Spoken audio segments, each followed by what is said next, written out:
Meola, welcome to Australian Musician. Thank you. Nice to be here. Yeah, you got a new album coming out called 24 on July 19. Right. What does the number 24 refer to? Because you've certainly made more than 24 albums. Yeah, it's a totally confusing title. It's a record company. They like the fact that it's confusing. And I said, what? I Huh, said, it really is. It was finished in 2024. right. So 24 it relates to the year, not. I have 34 albums actually. Yeah, Uh, yeah. yeah. To me, the production on this album has a beautiful, warm 70s feel about it. Was that a conscious goal with the sound? No. It was originally supposed to be the whole thing, basically, in a solo acoustic guitar nylon record. But when COVID hit, we just basically got an extended period of time to work with, and I just got the urge to make it more a bigger production and more elaborate. You know. Yeah, You yeah. know, some pieces remain solo, some pieces remain solo with percussion, and some pieces were quite full with production, where I added electric guitar, and I played most of the percussion on the record, and then there was three tracks that I actually flew to Italy to record a symphony orchestra. Yeah, yeah, it's a wonderful result. The tracks on the album go for various durations. Many of the songs are 7 or 8 minutes long, some are 3 or 4. What factors determine the length of a musical piece? Uh, it's never preconceived, and it's really just there's no answer to that. I don't know, but like, let's take a measurable one as a 9 minute piece, and I couldn't stop. I just couldn't stop. In fact, I liked it so much, even though you hope that the listener has a very wide attention span, which most people don't today. But then I thought, well, you know what? It's 9 minutes, but I feel like there's more. So I wrote a part two, measurable, and also part three, which is more of a two guitar part piece. And yeah, so those three pieces are it's kind of like the centerpiece of the record in a way, you know. Which is why they sit in the center of the track listing. Yeah, yeah, Yeah. Ava's Dance in the Moodlight. You've told the story how you were inspired by your daughter coming in and saying yeah. good night to you. And as she did a little pirouette on the way out, it's a wonderful gift to her when she grows up. It sure is. Yeah. Once you were inspired, did the track then come quickly?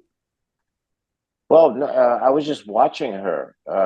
She came downstairs. At the moment, she was twirling around, and because I know she was inspired by the Nutcracker Suite, Tchaikovsky's Nutcracker Suite, and the ballerinas.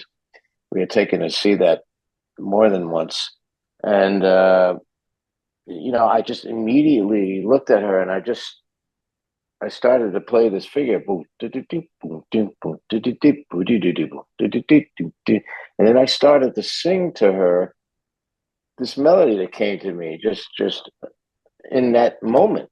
It wasn't thought out. It wasn't planned. It was just a momentary thing, and that whole first sequence was um, something I thought, oh wow, this is this is actually good.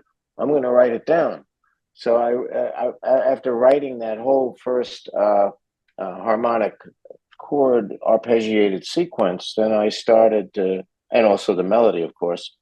Then I started to expand on the piece, and then after expanding, I just heard orchestra, and I heard, you know, many other elements that made its way in. So it's one of the uh, it's probably one of my favorite pieces, that top three. Yeah. Yeah. And you've also just released a video for the track with Ava in it. Did she enjoy that? No, that was it wasn't. I wish she had been in it, but no, we had done it in Germany, Oh, okay. and I hadn't even seen the little girl. It was just my idea to have that. They somehow arranged that in Germany. Yeah. Oh, okay. Yeah. So do you now have to write music for all your children and grandchildren? Well, I've written each of one of my three daughters. Each one has a song or two, uh, and a couple of wives as well. None for the lawyers yet, but you know. Okay. What's your pre-recording regime? Do you play for a long time before you hit record? Do you change strings? What happens before the red light comes on? You know, I before the red light comes on. Well, it's usually written already first. You know, so I spend a lot of time on this big draft board I have downstairs. It's very wide, and I have the score paper out, and I write. I'm a writer, and once I have a good, once under my, fingers, it was really where I'm not struggling, then I'm ready to record.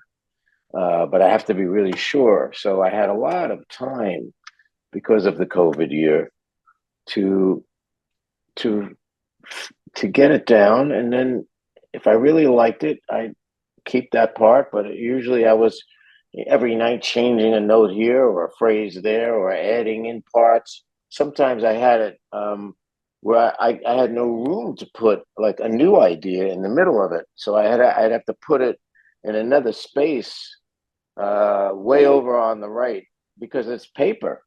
It's not. I'm not writing on a computer, like keyboard players are writing today. So rather than rewrite the piece, well, I could rewrite the piece and put it all in order. But there's a couple of pieces like the immeasurables where I know right there I have to go all the way over here to look at the next bar and then back. Yeah. So it's great to be able to write. That's all I gotta say, because even if I have a new idea and there's no space for it, I'll either go through the pains of erasing everything on the line and then making room for that bar, or if I have to write it in another place, I will. And then my engineer will come to my studio here in my house, and then we'll get it down. Yeah. But it's a lot. It's a lot of work.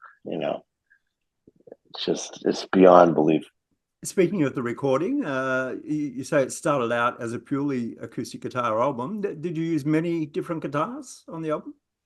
No, primarily Felipe Conde from Madrid, a cutaway, and it's also an Aldi Meola model that they make, and this particular one was more of one of the oldest ones I've had.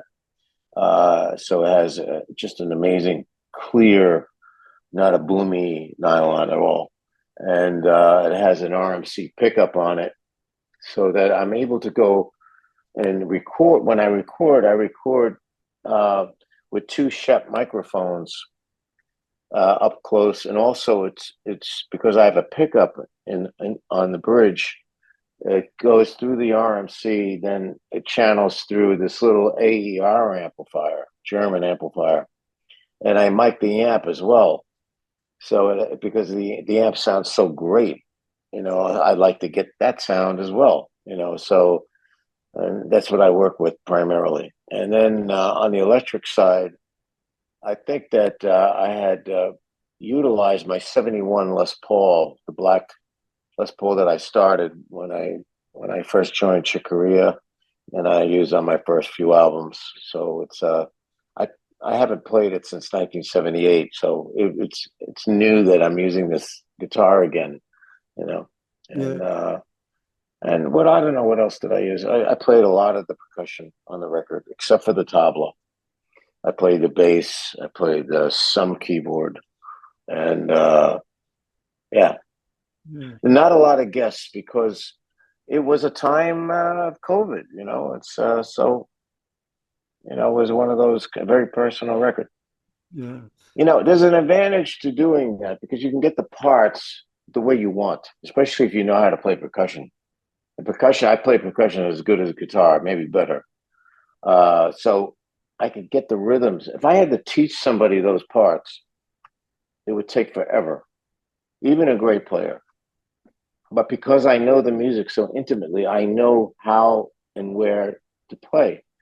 Um, so that's it's really great on one hand to be able to do that, and then there's another greatness when you're playing with musicians and you're feeding off one another. It's two different things, but this way you get it exactly the way you want it. The other way, there's certain magics that happen between musicians that, of course, you know, if you have the affordability to rehearse for a long time and maybe tour with it and really get it, like where it's some magic's happening, and then record. Well, that's great, but you have to, you have to. I didn't have that time for this record. Let's say, you know. Yeah. You're touring Europe in a couple of weeks. Will you be playing any of this new material? Yeah, yeah, I'll be playing a good amount of it. Yeah. Yeah. What's the format? Is it a trio situation? Yeah, yeah. I have another guitarist that knows the music very well. A wonderful guitarist from. He lives in Verona, but he's from Sardinia. His name is Peo Alfonsi, and he's a very, very good guitar player. And also a percussionist, Sergio Martinez from Valencia, Spain. From Madrid, lives in Valencia. But we've been doing a lot of the music. Like we do Eden, but we do it instrumentally. We do Tears of Hope. It's a very important piece. We do Ava's Dance in the Moonlight, of course. We do Fandango, the opening track. You know, and I do some solo like Only for You, and I do Immeasurable One. And as a trio, we do Immeasurable Three, and that's really a really our rendition. Hopefully, we do a live album someday. It's really because we brought it to another level. Yeah. You were in Australia in 1981 and then not again until 2022. Well, Uh, we tried to come between, all those decades, but you know, it's a financial question. yeah. Do you think we might see you anytime soon? I would love to come down with either band. I mean, we were there not so long ago with the acoustic, I think. The electric, it's just, it's a much bigger production and more people involved, and sure, we would love it. The last trip was great, you know. Does the prospect of playing new material on stage invigorate you? What satisfies me aesthetically, there's you know, it's it's like it's a very important part of wanting to continue and feeling inspired. If I'm inspired by my work and I like it, and then the audience also likes it, well, then that's what it's all about. It's really what keeps you motivated to keep doing it. So it's important. You first have to like what you're presenting, and it's a very privileged and uh, honorable thing to be able to play music you've written in different parts of the world and have it appreciated. Uh, and also I include. I'll always include something from Piazzolla or Lennon and McCartney and something because I feel so close to it. You know, sometimes Korea, sometimes Ralph Towner, but most of the music, I'd say 70 to 80% is my own composition, and maybe half of that is the new music. You know, Yeah. and then I go back, some records, maybe to my Opus record, and we play a couple of pieces from there, and maybe one or two from older records as well. Yeah, you touched on it before because you created this music basically on your own, and now you're playing it live. I gather that the music will develop and turn into something else. The But it more, has. Well, it already has. It already. As soon as you play with live musicians, especially Peo and Sergio, where we mostly play in Europe, and we also came to Australia. We've already taken it, and I've already added harmonies that aren't on the record, and a lot of different rhythms uh, that I instruct the percussionist to play that might not be there. So yeah, it does develop, and naturally, it's going to happen. You know. yeah. So In my electric band, we play the Ava's Dance in the Moonlight, and I play it on my Les Paul because it's so lyrical piece, and we play also with the electric band. We have the orchestra coming through the PA, so it's a full production sound. yeah, I guess that's why it's important to record live albums occasionally to capture the development. Yeah, well, it is. It is. I never thought of it before that it's important. I used to think live albums, uh, because on studio albums you get it just right. Live albums, it depends on the player. But if it really develops, it's like I know that we do a version of Eden. You had a different title before, and the live version is much. The tempo is much up. It's further up, and I like it, and I thought I liked it even better, but it's different. It's not that I don't like the one on the album, but the one on the album seemed very slow because we got used to playing it fast live. But to the listener, they've never heard it. There's a lot of people who haven't heard it live yet. It depends what city you go to. So yeah, I think in this case, a live album after playing it a long time would be great. Yeah. Yeah. You mentioned working off paper, writing things down. The music industry has changed so much and is still changing. How do you feel about the introduction of something like AI compared to the way you work? Oh, well, AI is, I don't know enough about it to comment. Only that uh, I know my wife. She puts some information in, and AI will write out an amazing amount of information about any subject. It could be me. It could be myself being the subject, and the way it writes about you is awesome. It's like there's another person up in the sky or something that has all the knowledge and can write something very crafty. So with music, it's mind blowing what it could do to destroy a person as well. I mean, I saw someone. If you go, about Trump, right? Like who doesn't know about Trump? Yeah. Disaster. But there was someone that with AI that took him and put him in a country western setting, singing country western music. So if you could type in country Trumpkin and watch what comes up, Okay. and watch this video of him singing in different, like he's from doing country music, but different characters. It's so real. It's you can't imagine. It's just how did they do this?